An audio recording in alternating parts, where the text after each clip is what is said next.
2010, we both are nominee for the seat and the eventual winner and our United States Senator in 2010.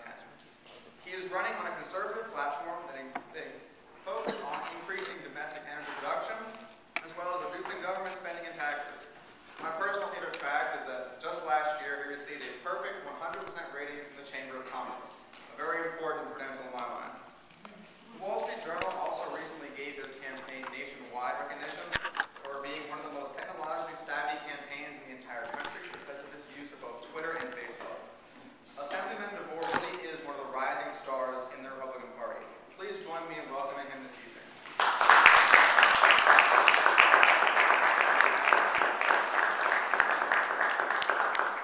It's great to be here this evening. I think the last time I was in this room, we were doing a congressional campaign simulation paid for, I think, by Exxon or something like that. It was this thing where you took charge of a congressional campaign, and you had to choose the type of consultant and how you were going to spend your money and your time.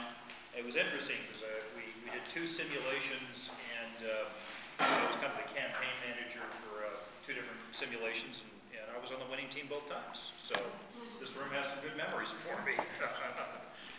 It's great to be here. Is there anyone here who's not CMC? Okay, met with you ahead of time. Yes, Scripps, excellent. Pomona, excellent. I heard that there was 1 or 2 Scripsies and a token Pomona person in the group, and I'm glad that you're both here. I really enjoy coming back to the campus. I was a transfer student. I never really spent a lot of time here. I spent 3 years at Cal State Fullerton, where I worked as a union carpenter working with steel, and then earned an ROTC scholarship. And so I thought, no, if I'm going to get an Army scholarship and they're going to get, like 8 years minimum of my life, I'm going to go to the most prestigious, expensive school that I could possibly get into, so that if the Army is going to get a chunk of me, I'm going to make sure that I get my value out of it. And so my first year here, I lived in a garage that was owned by one of the psychologists for the 5 campus group. And so I lived off in this converted garage. And my second semester, I lived on campus. And my third semester, I had to study abroad, so I was in Cairo, Egypt. And my fourth semester, I was back on campus. So I really only spent 2 semesters actually living on campus. And so it is kind of fun to come back from time to time. It's good to talk with college Republicans. When I was at Cal State Fullerton, I was the head of my College Republican Club, and was the College Republican Legislator of the Year, I think, 3 years ago. Time flies when you're in the legislature. One of the things that I really enjoy about interfacing with college Republicans is your grasp of technology, your grasp of kind of the new trends that are coming along that, frankly, campaigns generally do not grab onto. And they generally don't grab onto them because campaigns, by their nature, are very risk adverse. They like to do what's been proven. They like to do what has already been done before. And we, of course, saw the practical implication of that in the last year, where this junior senator from Illinois, using technology, kind of moved to the next level, kind of starting with what Howard Dean did in 2004. And he built on that, moved it to the next level, and really transcended Hillary Clinton's campaign, which was based on the best technology and consultants and maximum donors that the 1990s template could bring you. And I think in retrospect, it really turned into something that really wasn't a contest at the end. And no one expected him to win. No one at all. And unfortunately, I think for a lot of politicians, they're having trouble adapting to what the new technologies have to offer. What would you say some of the characteristics of social networking and blogging successfully in political campaigns? What would you say some of the characteristics might be of that sort of technology? Anyone want to hazard a guess? Just attributes. Well, easy accessibility to like knowing when events are, hence your being here tonight. Exactly. Okay. Yes? Inexpensive to free.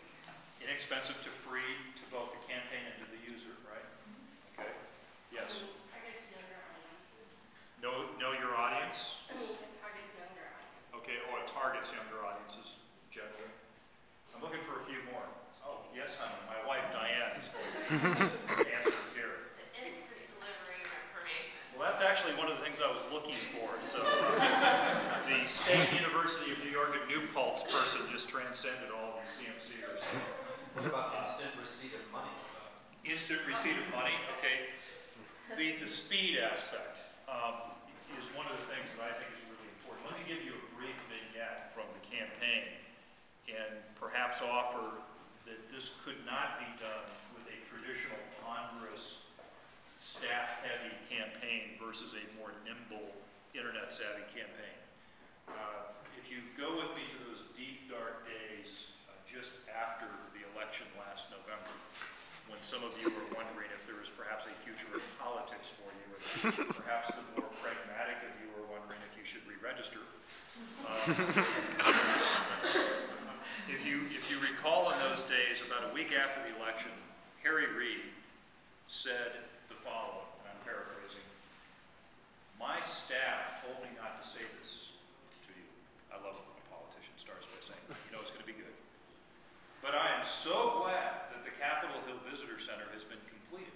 Now, you remember the Capitol Hill Visitor Center? Over 3 years late, over $330 million over budget. Okay. He said then, here came the kicker, "because we won't have to smell the tourists coming anymore in the summer." Remember when he said that?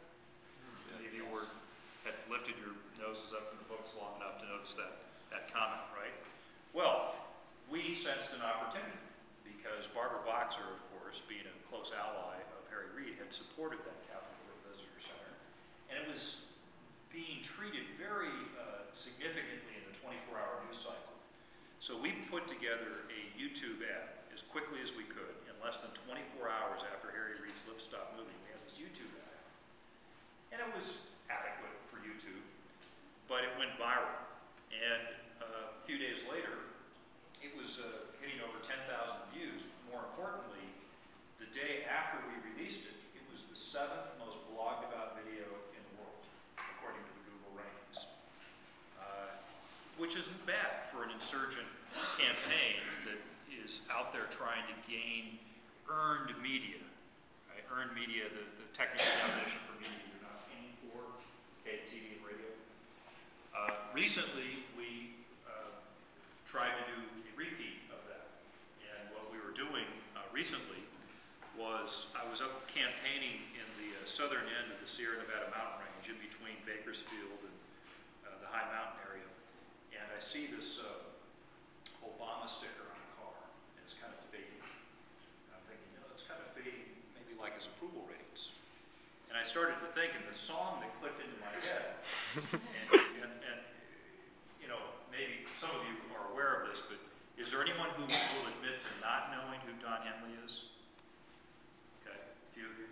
Okay. Don Henley was one of the lead singers for the most popular rock band in the 1970s, the group known as the Eagles. And then he had some songs afterwards that he did on his own. Don Henley is someone who's contributed $750,000 to Democrat causes over the last few years. Shame. He's very left-wing. He often, during his concerts, he's 60 years old now, but he often will mention left-wing things, or you'll get booed at his concerts, especially if he's in a place like Orange County, right? He'll get booed because he has political commentary in between the songs. And so I thought, wouldn't it be kind of fun to tweak Don Henley and take one of his songs and use it as a parody and lampoon or go after using parody, go after both him and Barack Obama. And so I wrote this song based on the Boys of Summer called "After the Hope of November Is Gone." Well, it was only up on